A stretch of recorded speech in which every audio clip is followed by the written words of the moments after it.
There comes a time in everyone's life where they decide to watch all 24 Pokémon movies over the course of a couple of weeks in order to rank them. That might not be true actually. I can say that I've reached that point though. I'm writing this prior to beginning the marathon, so I'm not exactly sure what conclusions I'll draw, but I'm excited to watch through these movies. Of the 24 films released right now, there are about 10 or so that I either haven't watched or have no memory of watching, so lots of these are new to me.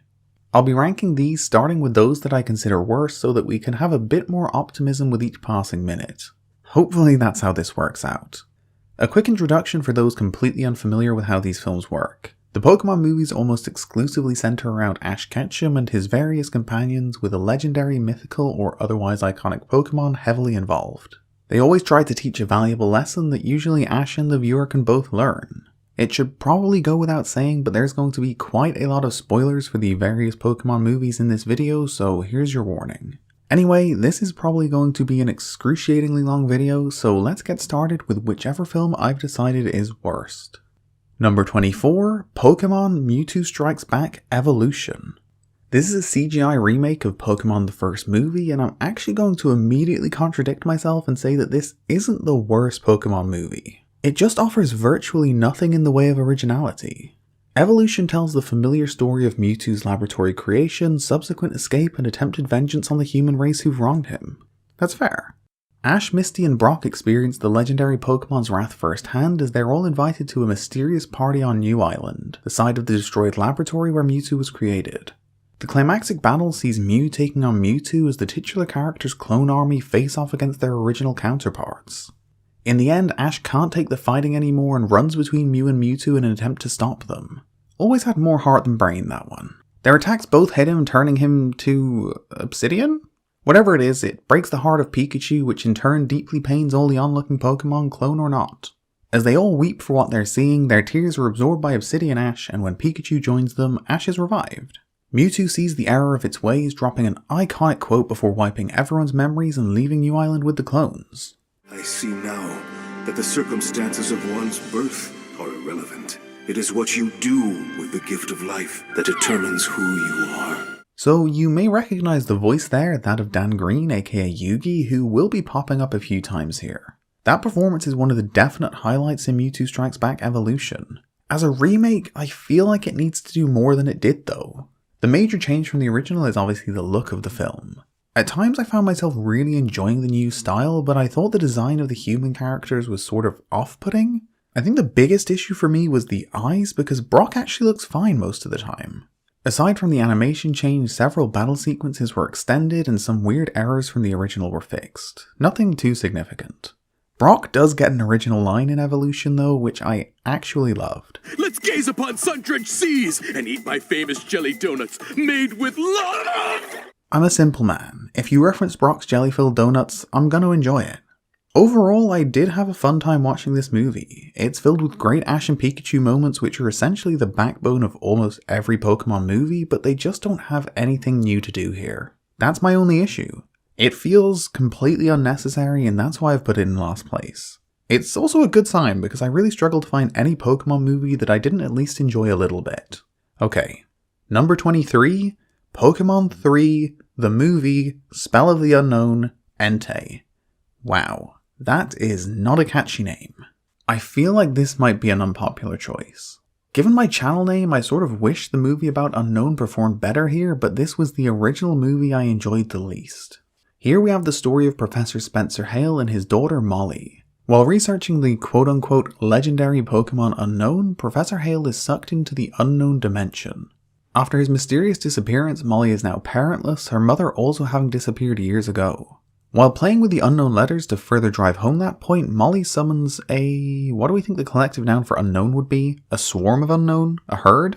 I'm gonna go for a scrabble. So yeah, Molly unintentionally summons a scrabble of unknown. They're able to create illusions and at her request, conjure up an Entei who sounds just like her father. Probably because they're both voiced by Dan Green. I'm like Entei, am I? Imagine that. I am Entei. Anyway, back in Pallet Town, Professor Oak speaks about research that Professor Hale had recently sent him on the unknown. I guess I can't be mad that nobody spells my channel name right anymore. This research is incredibly insightful, telling us stuff like, unknown speaks each other over the electric wave. Fascinating. Okay, I'm only 15 minutes into this movie, let's speed this up. The illusion grows larger and larger until it's covering the entire town surrounding the Hale mansion, and eventually Entei kidnaps Delia Ketchum because Molly wants a mom. This is a very confusing family dynamic. Eventually Ash makes it inside the house along with Misty and Brock. When Ash reaches Molly and explains to her what's happening, she loses it a little bit and a massive battle with Entei ensues. At the last second, with Entei readying to deal the killer blow, Molly calls for everything to stop and agrees to leave the illusion. The Unknown aren't too happy about that, but Entei stops them, which feels confusing as it was an illusion that they created, but at this point I'm happy to go along with it. Everyone's free, and seeing as they apparently forgot, it's during the end credits that Professor Hale returns to the real world. Then, out of nowhere, Molly's mom comes back too. I honestly don't know why. It was sort of implied that she was dead. Where has she been this whole time? That was such an unnecessary detail to add. So what makes this the worst original Pokemon movie? I don't want to say it was all about Mrs. Hale returning at the end, although that did really confuse me. The whole thing is just kind of boring.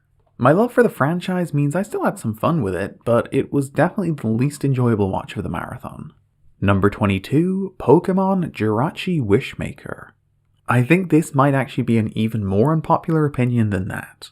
The dislike button was removed while I was making this video. It's possible that they did that just for me. I sort of assume that people enjoy Spell of the Unknown because it's only the third movie, but I've actually spoken to people who love Jirachi Wishmaker. Let's just run through the story quickly. Ash, Brock, May and Max head for the Millennium Festival where the Millennium Comet will be seen for the first time in 1,000 years, as the name suggests. The comet is only visible in the sky for 7 days. The only thing worth noting about the festival is the Furret Coaster. Oh my god, the Furret Coaster is incredible. I love it. The four leads go to see the Great Butler perform, and Max hears voices coming from a rock that's part of his act. Butler tells Max that he heard Jirachi's voice and that the Pokemon can only come out when the Millennium Comet is in the sky. The comet appears above, the rock transforms into Jirachi, and then we get lots of Max, which is really unfortunate. It transpires that Butler is evil, and as an ex-Team Magma scientist wants to use Jirachi to summon Groudon or something. My notes are kind of all over the place. I've written here, Jirachi Wishmaker was the main inspiration for James Cameron's Avatar, ? Butler eventually uses Jirachi to create some sort of tentacle monster Groudon, and then when it starts destroying the entire world, he has a change of heart. Ash, Jirachi and Butler work together to get rid of Groudon, and everything is fine again. Max and Jirachi celebrate, and then with the comet gone, Jirachi turns back into a rock. I think the biggest flaw with this movie was making Max the character that Jirachi bonded with, because he's on screen a lot. There's a movie later on in this list that does a really similar thing to Wishmaker, but just executes it far, far better. We'll get back to that later though. Ultimately, by only briefly featuring the Furret Coaster, Jirachi Wishmaker was asking for a low ranking here. If the plot centered around Max wishing to be taller so he could ride the Furret Coaster, this could have easily been top 5. As it stands though, it's too short to ride. Number 21, Pokémon the Movie White, Victini and Zekrom, and Pokémon the Movie Black, Victini and Reshiram. Okay, let me just say up front, my biggest grievance here was that I watched these back to back and it's the exact same movie twice. You could blame me for that, and probably should. I definitely didn't need to watch both. I've got 3 A4 pages worth of notes on these two, and at one point it just says, in all caps, "Why am I still taking notes on this?" That was during the second movie, which for me was Black, Victini and Reshiram. The biggest thing these movies have going for them was Victini's adorability? Is that a word? Even then though, it's far from the most adorable Pokemon we'll meet on this list. Also, no Furret Coaster. 0 out of 10. Number 20, Pokémon the Movie 2000, The Power of One. I am just roasting the original trilogy here. This might be the most unpopular placement so far. I had really fond memories of this movie, but it did not live up to them. Even as I'm saying this, I can't believe that this ranked so low, but that's where I've put it. This ranking is incredibly arbitrary, I wouldn't take it personally. The plot of Pokémon the Movie 2000 revolves around a collector attempting to capture the 3 legendary birds Articuno, Zapdos, and Moltres. Really, I just need to read you a little bit of the Shimuti prophecy that pretty much tells the whole story.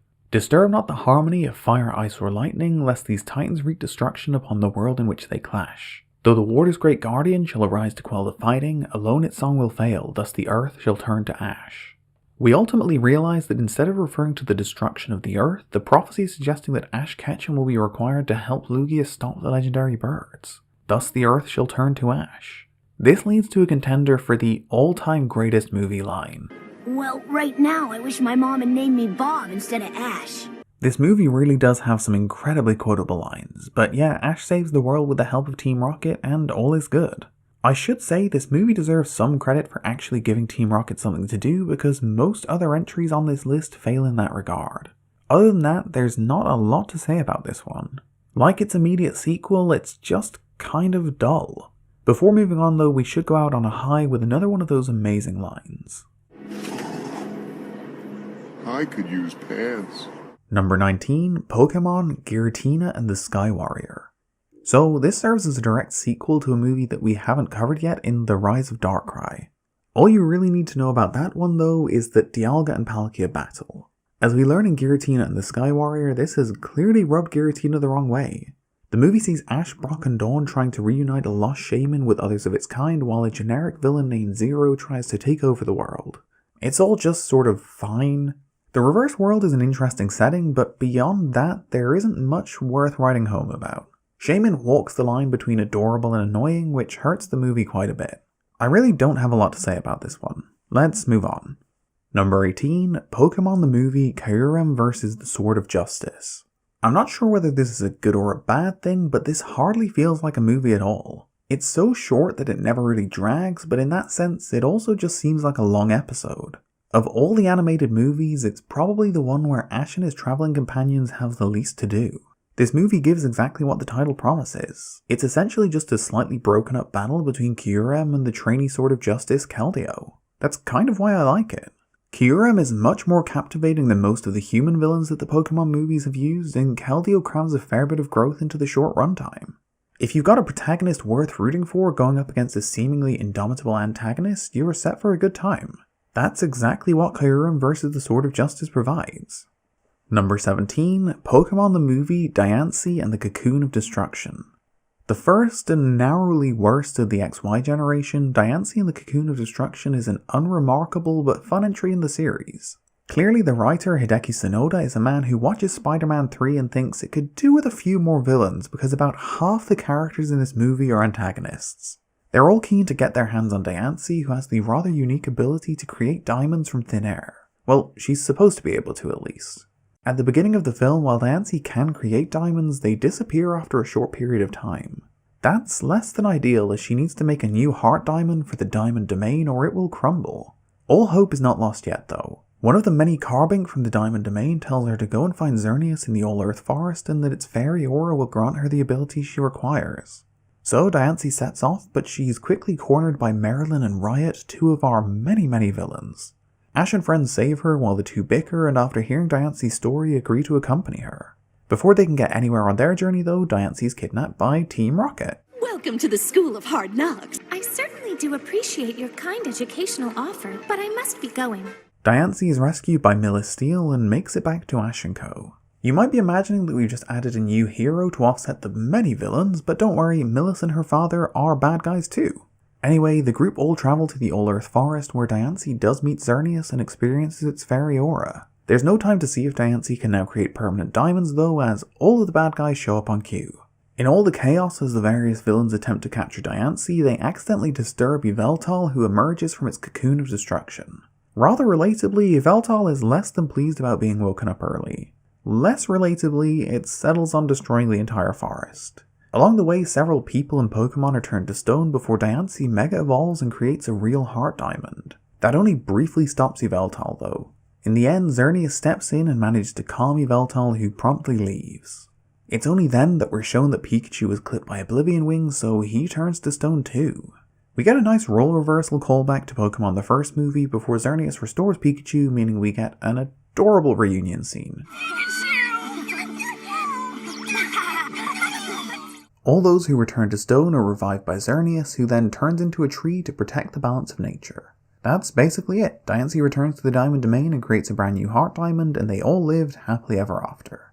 I really think that Ash and Pikachu moment moved this several places up the list because I found it so adorable.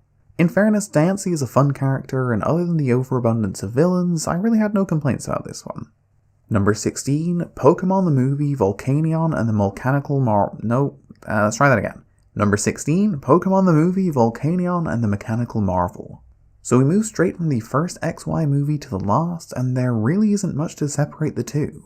Lots of my notes on this one center around how adorable Helioptile is, despite it only featuring in a few scenes. I will say Magirna, the so-called mechanical marvel, never quite captured my interest, but I did really enjoy Volcanion as a character. Hey, electric nuisance. Volcanion is mistrustful of humans at first, which makes the electromagnetic link between him and Ash somewhat problematic. As the movie goes on though, we learn that Volcanion acts as a protector to the Pokémon of the plateau. They are all Pokémon who were mistreated by humans, leaving them fearful when Ash, Serena, Clement, and Bonnie arrive. In the end, Volcanion comes to trust Ash after everything they go through together. There's really not too much to say about this one. It's another solid entry, greatly helped by the presence of Helioptile. Oh, and Amora. Number 15, Pokémon the Movie, Genesect and the Legend Awakened. Let me start by telling you, this movie is set in New Torque City. I'm just gonna give you all a second to digest that, just like these New Torkers digest sandwiches. What's for dinner? I want to have sandwiches. As soon as we're done, I could go for some sandwiches myself. Okay, no, we can't just talk about the New Torque tankies and sandwiches, we've got to actually discuss the movie, briefly. It centers around Ash, Iris, and Silen's trip to Pokémon Hills, a nature reserve in the middle of what I can only assume is Central Pork. Pokémon Hills has a multitude of different environments with plants taken from all over the world to help the various Pokémon get acclimated. While visiting the Pokémon Sanctuary, Ash encounters a lost Genesect who seems desperate to find its home. Naturally, Ash is a massive help. Mommy, where are you? Ah! Although that Genesect takes a liking to Ash, for some reason, the rest of its group aren't so warm. They eventually take over the reserve, attacking any person or Pokemon who stands in their way, building a gigantic nest right at its center. We come to realize that the Genesect are only at Pokemon Hills because the Panalosis transplanted there are the only thing that they remember from the Earth they once inhabited 300 million years ago. The movie ends with Ash and friends bringing the Genesect to the last place where Panalosis still grow naturally, and they make their new home there. Lovely. So, after finishing this movie, I was pretty satisfied. I'd enjoyed it, but I wanted to mark how long it was for my notes because it felt pretty short. I already had a Wikipedia tab open, so I just went there and searched the movie quickly. When I scrolled down to check the runtime, I caught the last line of the movie's plot out of the corner of my eye. Ash, Iris, Silent, Eric, and Squiddly Diddly take the Genesect there where they start building another nest. I was fairly sure one of these characters didn't exist in the movie, so I scrolled down further to the character section where I found Squiddly Diddly, a music-loving anthropomorphic octopus who works at Pokémon Hills in New Torque City, originally from the Secret Squirrel Show. Unlike his original counterpart, Squiddly now speaks in a Scottish accent. Squiddly's voice in the original Japanese release is provided by Takashi Yoshimura. In the English dub, Squiddly is voiced by David Tennant. I only bring this up because I genuinely believe I happened across one of the most bizarre vandalizations of a Wikipedia page ever. Why did Genesect 13 make those edits? We may never know. But yeah, the movie was pretty good. Number 14, Pokémon The Rise of Darkrai. I suspect this will be the most unpopular placement on this list. I know that a lot of people really love The Rise of Darkrai, but I didn't enjoy it as much as I was expecting. The movie takes place in Alamos Town, home to the Space-Time Towers. When Dialga and Palkia clash between dimensions, strange things start happening around Alamos Town, with Darkrai being blamed by Baron Alberto. The only thing I really have to say about him is that he's the worst. Why don't you come over to my place for a little dinner? Cool it! Alice is so not interested. After his overt harassment is quelled by Dawn, Alberto takes out his anger on Darkrai, but while battling it with Licky Licky, the mythical Pokemon sends Ash to the Shadow Realm. When he wakes up in the Pokemon Center, we get yet another adorable Ash and Pikachu moment. Palkia shows up in Alamos the next day and transports the entire town to a different dimension. Darkrai reappears, and although this isn't strictly relevant to the plot, I feel like it's my duty to bring attention to the fact that it has legs. I feel like I'm not supposed to be seeing those. It's like seeing an owl's legs. It just feels wrong. Anyway, Dialga shows up as well, and we get round 2 with Darkrai attempting to stop both the space and time Pokemon. Alamos Town begins crumbling, and the only way to stop it is by calming the legendary Pokemon. The only way to do that is to play a certain song from the Space-Time Towers, which are essentially one big musical instrument. The architect, Godi, yes really, foresaw the clash between Dialga and Palkia, so designed the towers for this exact moment. Ash and Dawn ascend the tower to play the song as Darkrai continues trying to stop the fight. It eventually pulls an Ash Ketchum and gets between the two attacking Pokemon to save everyone else. By sacrificing itself, Darkrai gives Ash and Dawn just enough time to play the song and calm Dialga and Palkia before Alamos Town and its entire population was completely wiped out. Palkia restores the town and returns it to its rightful dimension before leaving without a word of apology. As everyone mourns the loss of Darkrai, its shadow appears on a nearby cliff face and we see that it's still alive. Presumably that has something to do with Dialga controlling time, it's never really explained. That mysterious return from the dead at least makes more sense than Professor Hale's wife in Spell of the Unknown, but I still think it detracts a bit from the ending. The Pokemon films are a big fan of that move. The emotional impact of a death followed up by a miraculous revival. In fact, almost every movie on this list so far has done it. It just all feels like having your cake and eating it too. This makes it sound like I want more dead Pokemon, which I don't. I just feel like because they go to that well so often, it really lessens the weight of all of those scenes. Other than that, I thought The Rise of Darkrai was good, just not quite as good as the rest. Number 13, Pokemon the Movie, Hoopa and the Clash of Ages. This is the only one of the 6th gen movies that really stood out to me. It's just total chaos and I sort of love it. Let's just quickly go over the plot. In the past, Hoopa had to be confined after it started summoning legendary Pokemon and destroying them for a laugh. In its new form, Hoopa can't travel through its own rings and won't be able to until it truly understands why it was confined. In the present day, Ash and Pikachu are pulled through a ring portal by Hoopa, who then summons lots of Pikachu because Ash likes them. Ashcan, Kay? Now which one's your pecan? This one. There's a possessed object that causes a shadow of Hoopa to manifest itself as Hoopa's unbound form. That's not great. The group splits into two, with Clement, Bonnie, Serena, and Hoopa's current keepers needing to create a new object to trap the shadow, while Ash, Pikachu, and Hoopa stay to battle it. This is where the real chaos begins.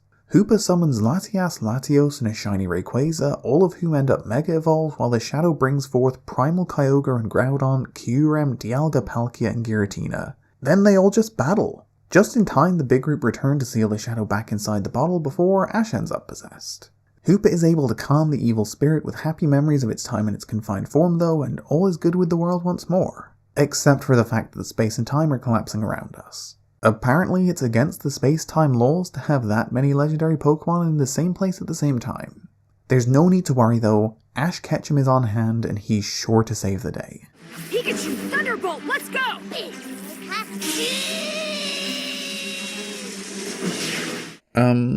Look, I know Thunderbolt has got Ash out of a lot of tricky situations in the past, but did he really just try to use it to stop space and time from collapsing? Yeah, I mean that makes total sense. In the end, Hoopa helps everyone escape from the dangerous void using its rings and finally understands its confinement, allowing it to escape too.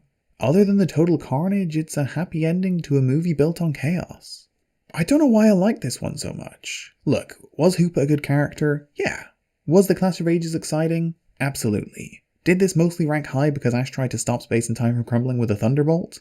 I'm not gonna lie to you. It's very possible. Moving on. Number 12, Pokémon Zoroark Master of Illusions.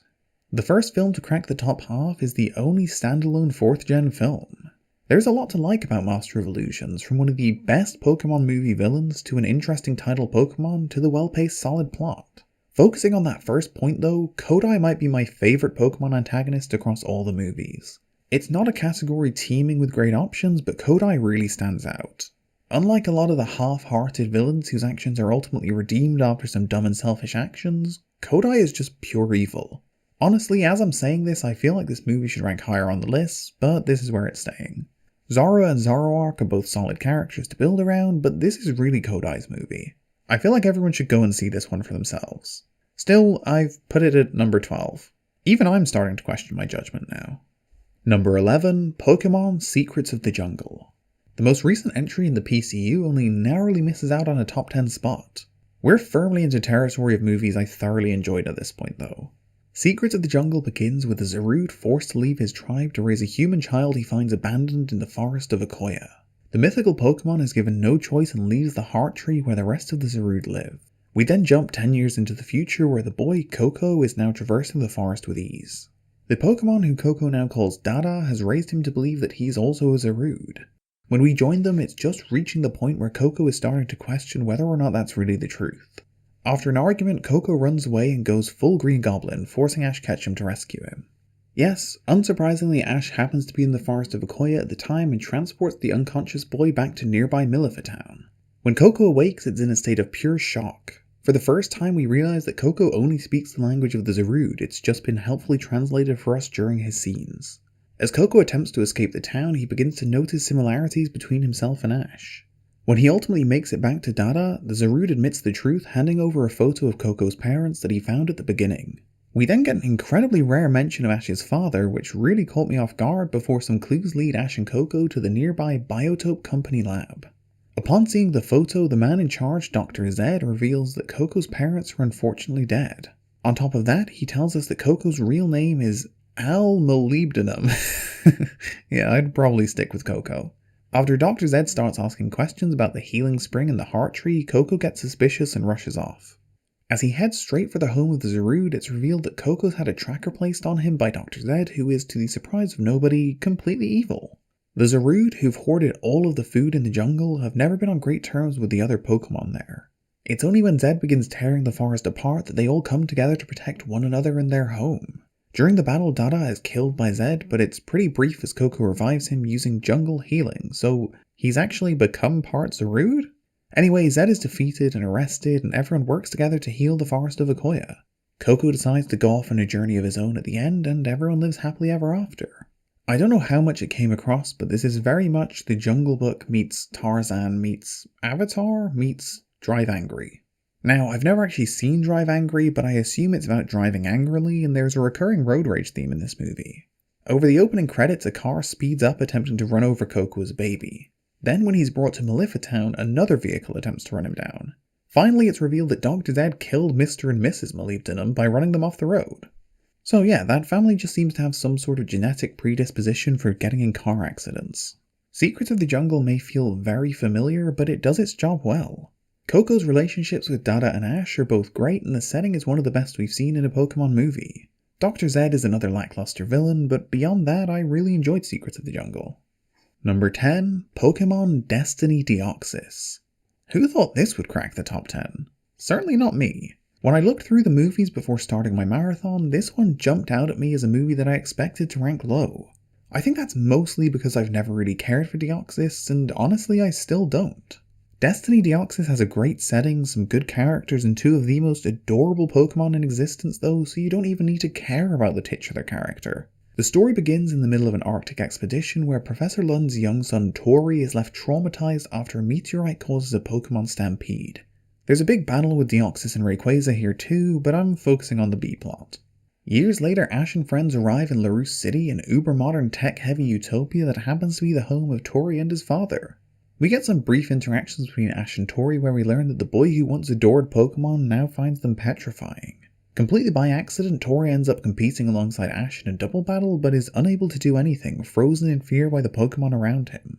As Tori tries to run from Ash to avoid a tough conversation, he's approached by a Plusle looking for assistance to help out its friend Minun, who's stuck in one of those weird tech bins. After helping Minun out, Tori flees once more.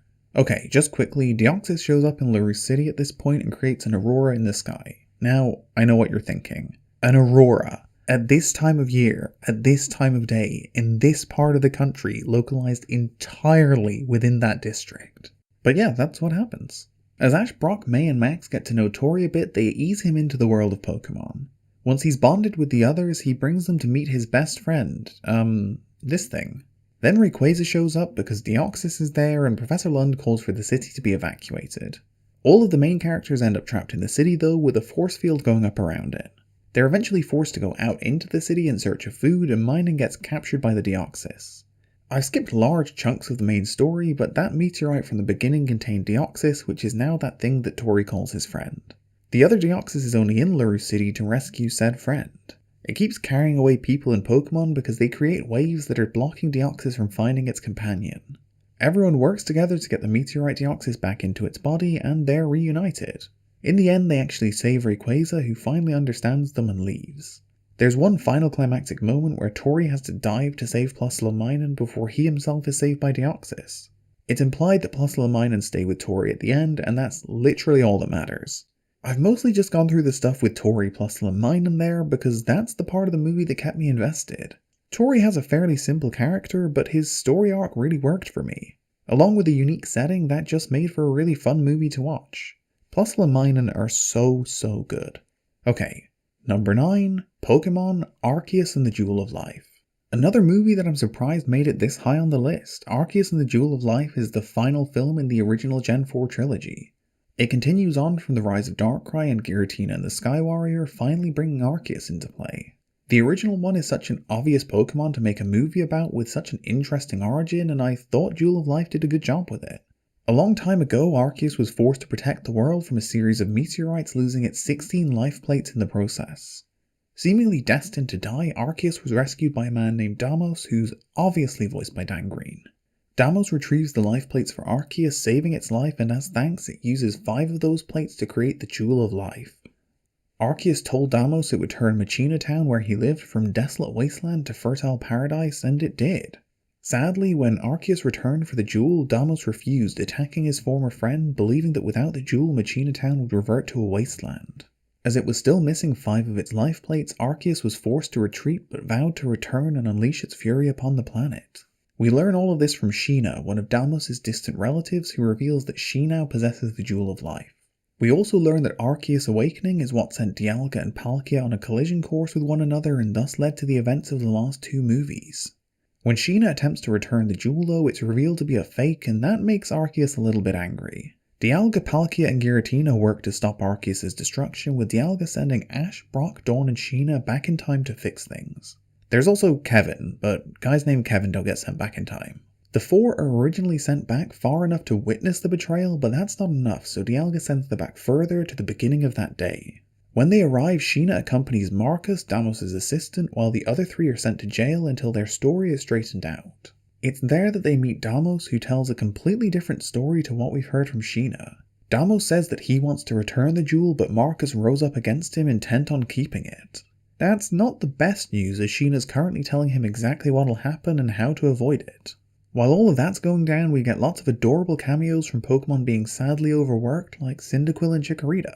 Marcus convinces Sheena that she should be the one to return the jewel to Arceus, not letting her in on the fact that he's taken it from the scepter where it's usually housed. So when Arceus returns once more, well, for the first time, technically, I guess, Sheena fails to give back the jewel. Marcus attacks while Arceus is unprepared, using the knowledge of what happened the first time. Marcus plans to kill Arceus by burying it in molten silver, which as far as villainous plans go is pretty evil. In his mind, if Arceus dies there, it won't be a problem in the future and Sheena and the others will have no reason to come back. Elsewhere, Ash, Brock, and Dawn have escaped prison with Damos' help, and they're fighting to wrestle the jewel from Marcus. Ash ends up with it, and thanks to some more help from Damos, an almost dead Arceus reabsorbs the jewel and rescues everyone from the now collapsing temple. Ash, Brock, Dawn, and Sheena say their goodbyes to Damos, who thanks them before their return to the present. Although Arceus is still furious when they arrive, it calms upon seeing Ash, the altered version of history now present in its memory. Thanks to the hard work of the people, Machina Town has stayed lush and fertile despite the absence of the Jewel of Life. There's also a mural celebrating Ash, Brock, Dawn, and Sheena, but not Kevin, because he was left home alone. Number 8, Pokémon Detective Pikachu. Okay, I don't think I really need to spend too much time on this one, as I'm guessing most of you have seen it. What I will say is that I massively preferred this one on a rewatch. I wasn't too impressed on my first viewing, but that's probably because I was getting too bogged down in the fairly unimpressive plot. Once you ignore all of that and absorb yourself in the world, it becomes much more enjoyable. Look, I obviously wish that Detective Pikachu was voiced by Danny DeVito. I mean, I'm not a crazy person, but Ryan Reynolds does a really good job here. Part of what made me appreciate it so much this time around was realizing that if this was being made today, you know that would have been Chris Pratt. So let's just all be thankful that this one's already out. More on the look of the movie, it really is a bit of a roller coaster. Some Pokemon look fantastic and others are kind of horrifying. I think some of the best shots in this movie are just establishing shots where you aren't really getting close up on the Pokemon and you can just appreciate the little details. Justice Smith and Catherine Newton have a lot of cheesy dialogue to read through, but I think they both do pretty well with it, especially the latter. Bill Nighy is obviously never going to disappoint, but doesn't really get much to do, unfortunately. So yeah, a fun setting, some great set pieces, plenty of funny lines, and a solid cast. Aside from a few iffy designs, the basic plot, and the lack of Danny DeVito, this one's really good and well deserving of a spot in the top 10. Number 7, Pokémon the movie, I Choose You. Okay, as someone who's produced hours of content pondering the question, what if Ash woke up on time, I feel like it might have been obvious that I'd like this one. Instead of asking that question, this movie is set in a universe where Ash receives the Rainbow Wing when he first sees Ho-Oh. In that sense, it isn't exactly alike, but it is just a reimagining of the original series.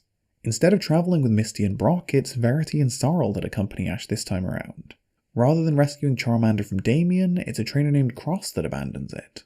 Unlike Damien, Cross is a recurring character in Ash's journey, popping up to battle him from time to time. Cross's aggressive win-at-all-costs mentality does lead the inexperienced Ash down some darker paths. If only my first Pokemon had been a Squirtle or a Bulbasaur. Pega?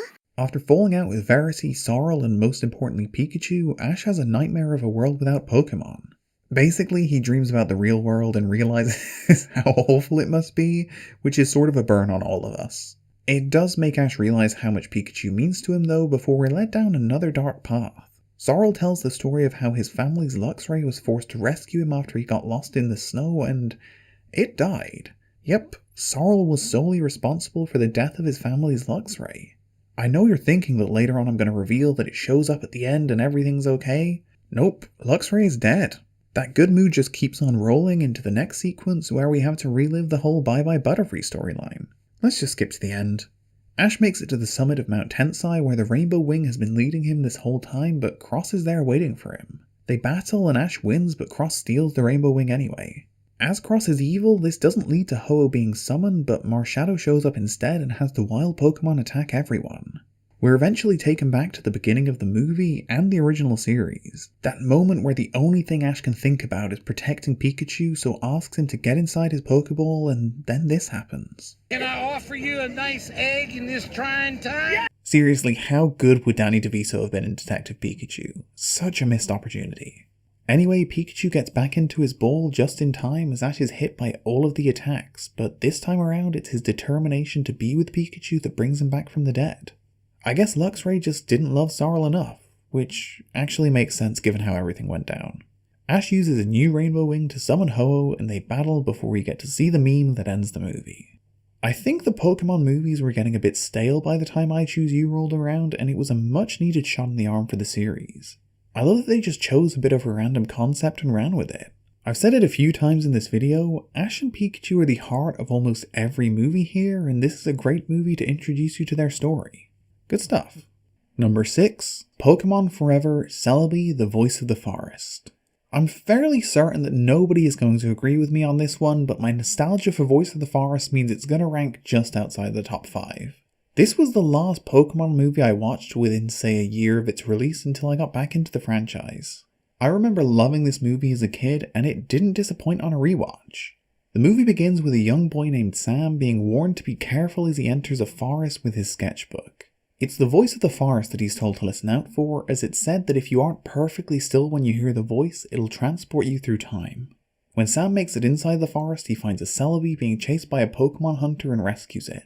Badly injured and worried about what could come though, Celebi, the voice of the forest, travels forward in time, taking a sketchbookless Sam with it. Years on in the future, Ash, Misty and Brock enter the same forest where they come across the newly arrived Sam. They take him back to a nearby village where the woman who warned him all those years ago recognizes him and returns his sketchbook. Sam comes to terms with the fact that he's traveled through time and then convinces everyone that they need to go and find Celebi who brought him here. Once they find the injured Celebi, who is very adorable by the way, it takes some time to convince it that they're there to help, but it eventually accepts. They're led to the Lake of Life by the wild Pokemon where Sam lowers Celebi into the waters, healing it almost instantly. Suddenly, full of energy, Celebi takes Ash and Sam flying and then picks berries for everyone, and seriously, it's all so adorable. In case you're wondering, the word adorable comes up in my notes for this movie about 15 times. That night, Ash and Sam bond over their love of Pokemon as Sam draws what I've called an adorable picture of Celebi and Pikachu. This whole time, the iron-masked Marauder, an apparent Team Rocket member, has been hunting down Celebi. Unsurprisingly, he's voiced by Dan Green, and his plan is to capture Celebi in one of his Dark Balls, which makes any Pokemon evil and maxes out its power. Once Yugi succeeds in catching Celebi, he just instructs it to start destroying the whole forest. I think the Iron Mask Marauder wanted to use the evil Celebi to wrest power from Giovanni and take over Team Rocket, so I'm not exactly sure where the forest destruction comes into it. Ash and Sam make their way to Evil Celebi and manage to snap it back to reality, breaking the power of the Dark Ball, but the titular Pokemon is grievously injured. I mean, it looks like a wilted leek, and that can't be a good thing. Even the waters of the Lake of Life can't heal Celebi this time though. So a bunch of other Celebi show up, heal the wilted leek, and all is good again. Celebi and Sam say their goodbyes, and then the voice of the forest returns the young boy to his time. Ash struggles with this, having found a true friend in Sam. Later on, he's comforted by Professor Oak, who he, Misty, and Brock have called to tell all about their adventure. Oak tells him that his friendship with Sam will stand the test of time, which really cheers him up. As the call ends and our trio walk away, Misty wonders how Professor Oak knew the boy's name. Smash cut. No, there's no smash cut, just cut to Professor Oak looking over the sketch of Celebi and Pikachu that he did all those years ago. Oh my god.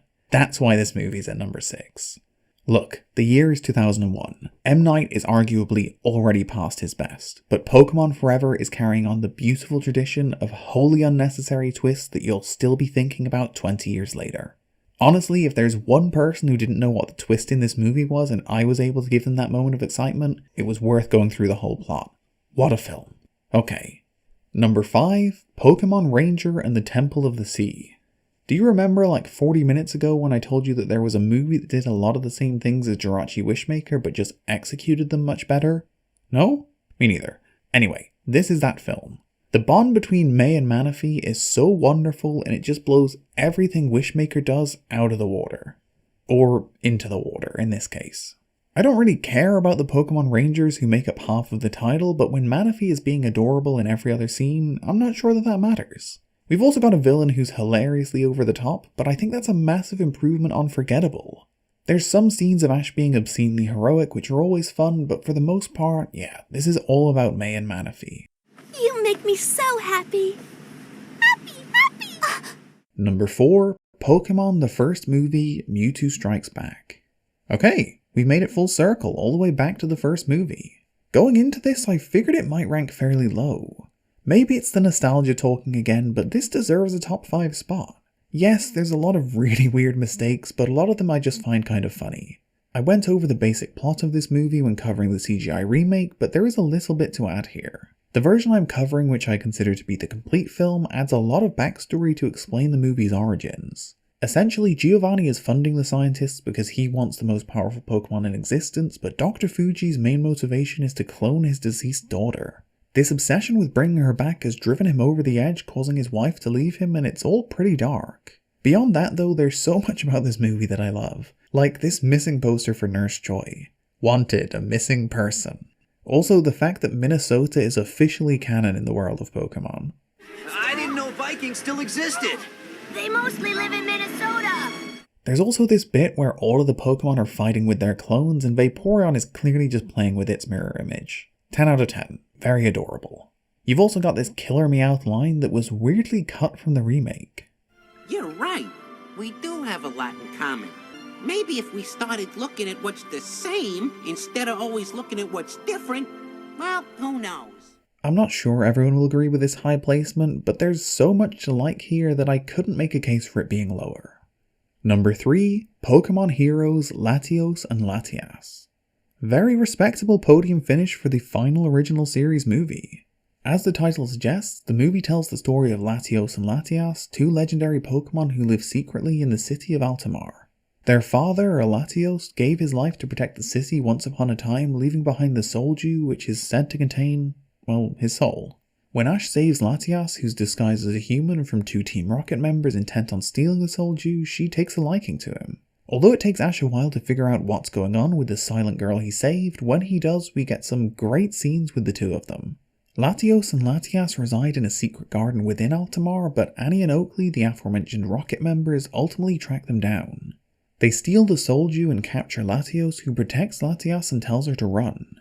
Annie and Oakley's plan is to activate the defense mechanism of Altamar, an ancient but dangerous machine built to protect the city. This doesn't quite work out for them as Ash and Latias save the day, but their evil deeds end up draining Altamar of water. That minor problem becomes major when all of the water begins crashing back towards the city in one giant wave. Latios and Latias fly out to meet it and manage to stop the tidal wave from causing any real damage. The effort of stopping it costs an already weakened Latios his life though. It's honestly heartbreaking as Latios' sacrifice leaves Altamar with another soul Jew, and we realize Latias has now lost a father and brother because of human selfishness. For the first time, a Pokemon passes on in a Pokemon movie without miraculously returning. Like I mentioned earlier, this hits so much harder for that fact. After seeing numerous titular Pokemon sacrificing themselves and then resurrecting, the emotional impact of a permanent death is really amplified. Beyond the ending though, Pokemon Heroes Latios and Latias is just an all-around good Pokemon movie.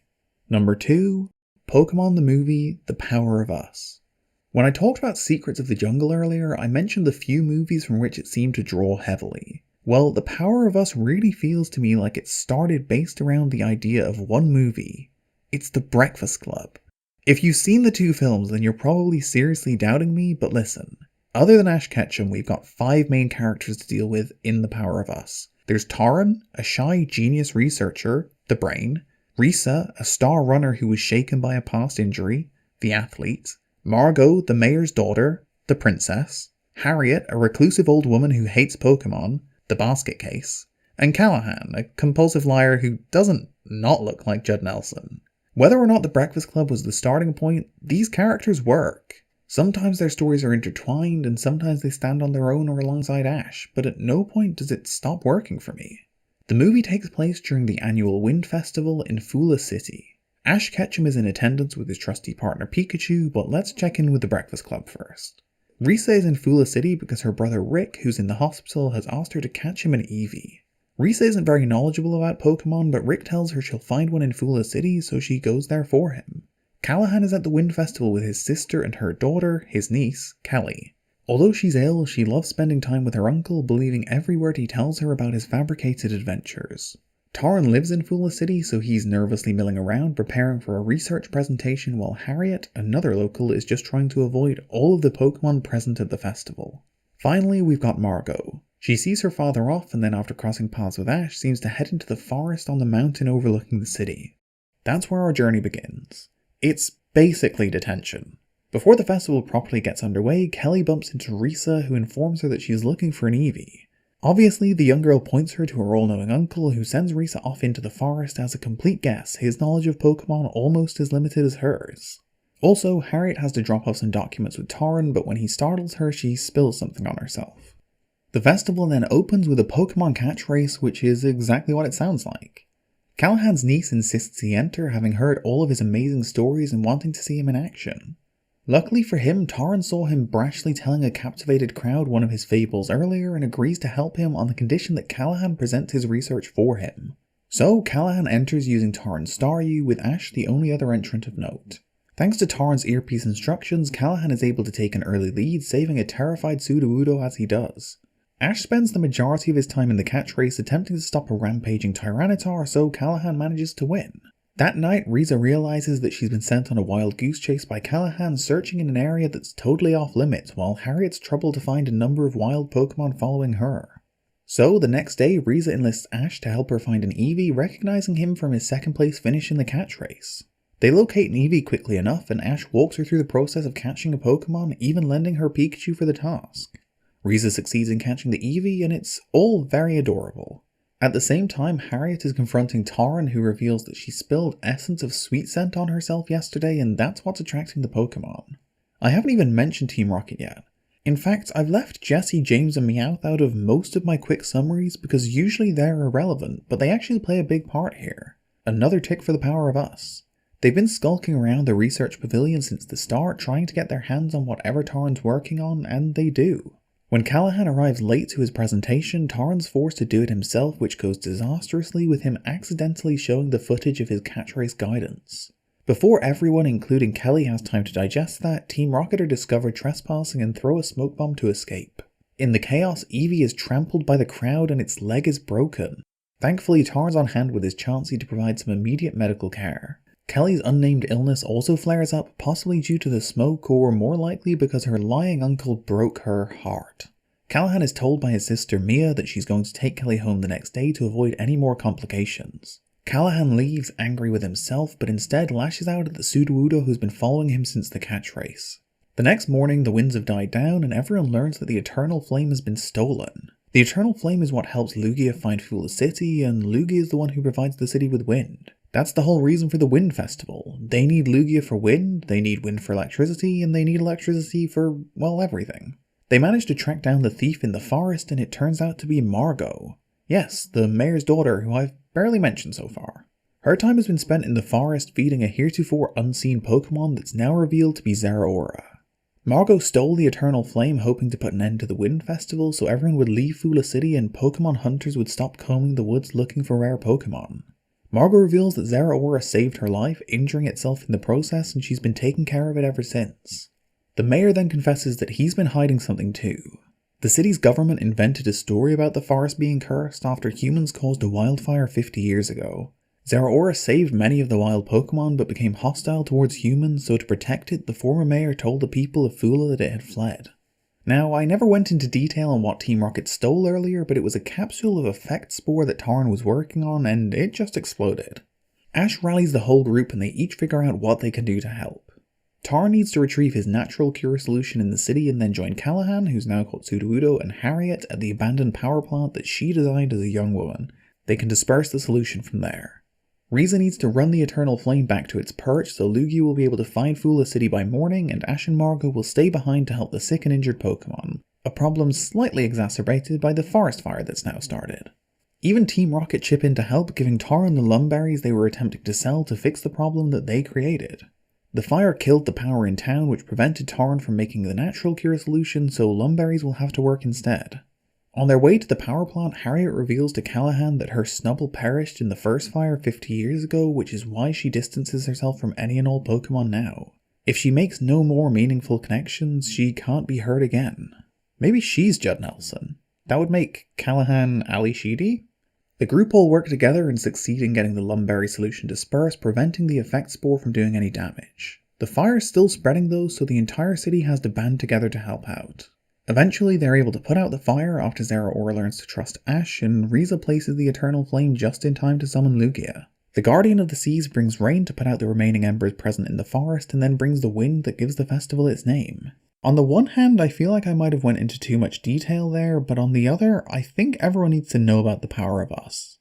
It's got by far and away the best cast of human characters we've seen in any Pokemon movie, and they all have really satisfying arcs and stories. It just gets the balance perfect for me. The quality of I Choose You, The Power of Us, and Secrets of the Jungle makes me really excited to see what's coming next. So, there's only one movie left now, and it just pipped The Power of Us to the post. Number 1. Pokémon, Lucario, and the Mystery of Mew. I sort of credit this movie with getting me back into the franchise. It had probably been 5 or 6 years since I'd played a new Pokémon game or consumed any content beyond replaying Crystal for the millionth time. I was really sick and decided to search out a Pokémon movie. This was the first one I could find, and after finishing it, I immediately wanted to go and play through the Gen 4 games that I'd never played before. If I'd happened upon Jirachi Wishmaker instead, maybe I wouldn't have gotten back into it at all. No, scrap that. Ferret Coaster would have been enough to pull me back in. What I'm getting at is that I had really high expectations when coming back to Lucario and the Mystery of Mew, and it lived up to them. In the distant past, we see Lucario using its aura powers to locate 2 armies about to go to war. At the nearby Cameron Palace, Queen Rin discusses the impending war with Sir Aaron, Lucario's master. Rin tells Aaron that as queen she cannot leave her castle. If it's going to fall, she shall fall with it, so he hops on a Pidgeot and flies to Lucario. Sir Aaron tells him that he's abandoned the queen and castle and won't be returning. Before Lucario can reason with him, Sir Aaron throws his staff down, capturing the Pokemon inside like a Pokeball. As the armies clash, Queen Rin is given the staff by Pidgeot, who has returned to the castle alone. Then the Tree of Beginnings starts to glow green in the distance, and the war is suddenly ended. It's said that the tree's power turned hatred to understanding, and that Sir Aaron was the hero who'd activated it. Centuries later, Ash, Brock, May, and Max arrive at Cameron Palace for their annual celebration of Sir Aaron, where they crown a new Guardian of the Aura with a battle tournament. Of course, Ash wins the whole thing, defeating Kid Summers in the final.